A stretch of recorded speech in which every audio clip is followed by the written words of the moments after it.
Durante la pandemia, más de 4 millones de peruanos abandonaron la categoría de clase media.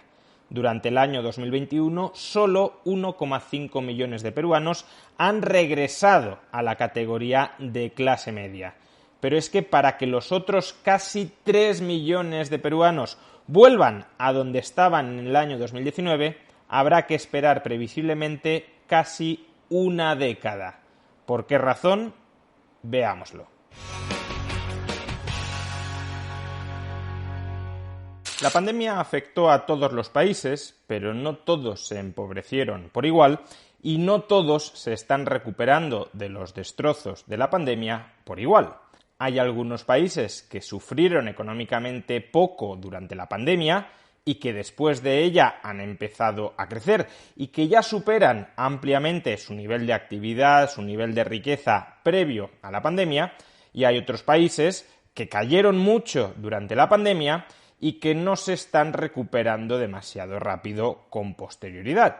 Uno de esos países dentro de Europa es claramente España. Fue el país cuyo PIB más cayó durante la pandemia y es uno de los países cuyo PIB se está recuperando más lentamente. Y uno de esos países en Hispanoamérica que cayó mucho y solo se ha recuperado incompletamente es Perú.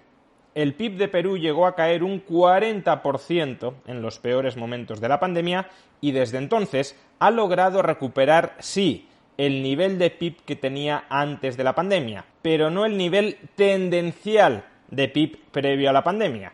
Es decir, que hoy Perú, a diferencia de otros países europeos o de otros países hispanoamericanos, sigue siendo más pobre de lo que lo sería de no haber mediado una pandemia.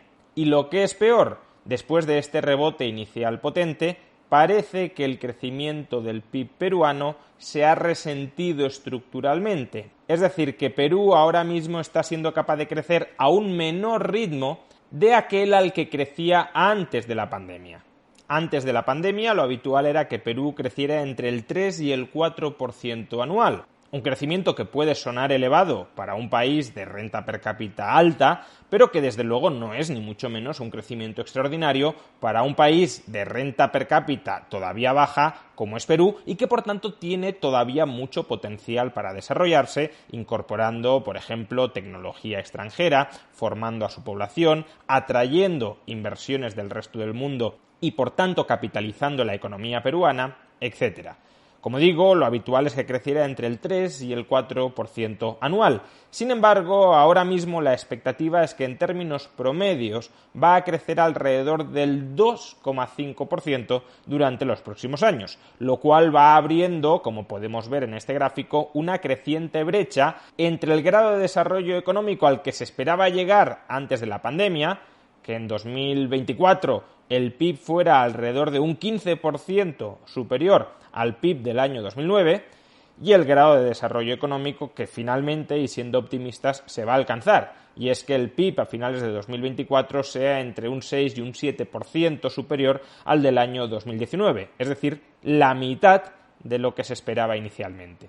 Sin embargo, cuando hablamos en términos de PIB, de grandes cifras agregadas, los problemas de fondo pueden pasar desapercibidos, de modo que puede ser también interesante proporcionar otras métricas para entender la magnitud del estancamiento económico que está viviendo Perú con posterioridad a la pandemia. Antes de la pandemia, en el año 2019, casi el 40% de la población de Perú, el 39%, integraba la clase media peruana. Durante la pandemia, en el año 2020, este porcentaje colapsó hasta el 26%, una caída de 13 puntos.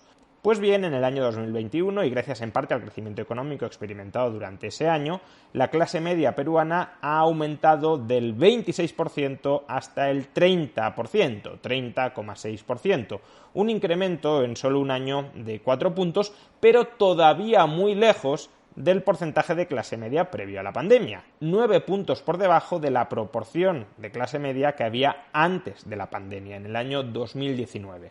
Y de acuerdo con el Instituto Peruano de Economía, si la economía de Perú crece al ritmo que mencionábamos antes, una media del 2,5% durante los próximos años, si esto es así, Perú tardará 10 años a contar desde hoy, una década en regresar a los niveles, a los porcentajes de clase media previos a la pandemia. Y es en este sentido en el que precisamente es importante el crecimiento económico. Si Perú, en lugar de crecer a un ritmo del 2,5% al año, creciera a un ritmo del 4 o del 4,5% al año, en lugar de requerir una década para recuperar los porcentajes de clase media previos a la pandemia, se necesitaría la mitad de tiempo, 5 años. ¿Pero todo este agujero económico es atribuible a los efectos negativos de la pandemia?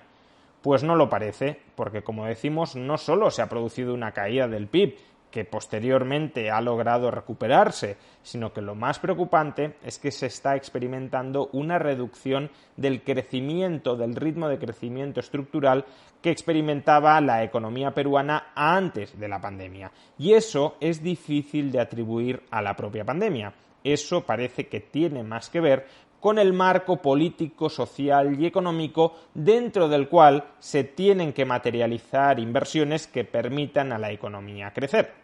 La inversión privada se espera que se contraiga un 5% en el año 2022. Es decir, que la economía peruana produzca menos bienes de inversión en el año 2022 que en el año 2021. Y los bienes de inversión son la materia prima, son la infraestructura básica sobre la que se edifica el crecimiento económico del futuro. Si no se invierte hoy, no produciremos mañana o no produciremos tanto mañana como podríamos haber producido si se hubiese invertido mucho más hoy. Para cosechar hay que sembrar y no invertir equivale a dejar de sembrar. ¿Y a qué se debe este retroceso de la inversión privada que está constriñendo la capacidad de crecimiento económico de Perú y por tanto la capacidad de que más gente vuelva a la clase media?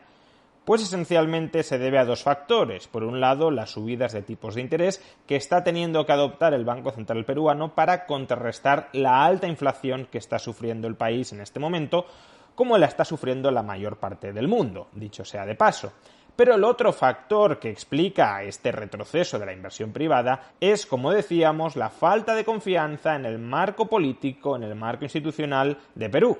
La llegada de Pedro Castillo al poder no solo ha venido marcada por una continua inestabilidad política que se está traduciendo en un creciente descontento social hacia la presidencia del país, sino que el propio Pedro Castillo y el partido que lo ha acompañado a la presidencia, Perú Libre, es una figura política con ideas radicalmente antiempresariales, con ideas radicalmente anticapitalistas. Y evidentemente, si el mensaje que lanzas ante la comunidad inversora es yo no confío en vosotros, yo os voy a exprimir, yo os voy a regular, yo os voy a controlar, lo que terminas haciendo es dejar de invertir. Y si el sector privado no invierte, el PIB no crece, y si el PIB no crece, la gente no sale de la pobreza. Las malas políticas y los malos políticos traen eso, traen pobreza.